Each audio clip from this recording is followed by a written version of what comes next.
this was one of the most fun projects I've ever worked on. I'm still extremely close to every single person on this movie. Like, we still have an email chain. I mean, it was just an experience like I've never had before.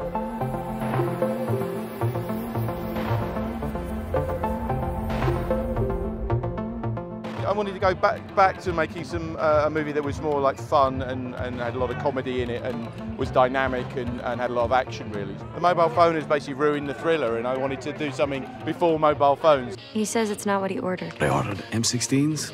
Really? I'm not running a pizza delivery service. Do you want the weapons or you don't want the weapons? On one level, it's basically a massive, crazy shootout. And then if you want to get sort of more deep and esoteric about it, I think it's like an example of what happens with an unchecked male ego in the world.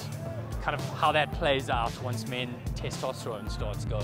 Well, it's a Ben Wheatley movie, you know, and that immediately sets it apart. And I think, you know, what we tried to do was something, you know, relatively unusual, to set a film in the one location, to shoot it in real time. It's set in Boston, 1977, and at that time, the IRA used to buy a lot of their guns in America. There was a certain amount of sympathy for them because of the Irish connection in Boston. But it all takes place pretty much in one warehouse, so Ben was like, do I want to go to Boston or do I want to shoot it 5 minutes away from my house in Brighton? So we basically just shot it down there. It was great.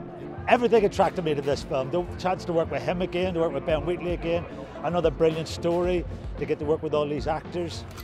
Stop shooting, man! Oh, now we're cooking! Oh, Jesus! After High Rise, it seemed that a lot of the actors went back to their agents and said they'd had a good time, and it kind of opened up the books in America for casting. So it was great. It came together quite easily in the end. It's just the kind of movie that has not been made in a really long time. I mean, Ben will tell you himself, his references were Peck and Paw and stuff like that. So it's a fantastically done movie in a true Ben Wheatley way. And if you are a Ben Wheatley fan, then you also appreciate how every project is so different from the last. This is different from anything he's ever done before. It's amazing. It was great fun, man. I mean, it was just like a summer camp. We were just hanging out in Brighton and just dressing up and, you know, shooting guns all day. It was just watching this incredible cast of people whose work I've loved and admired crawl around in the dirt.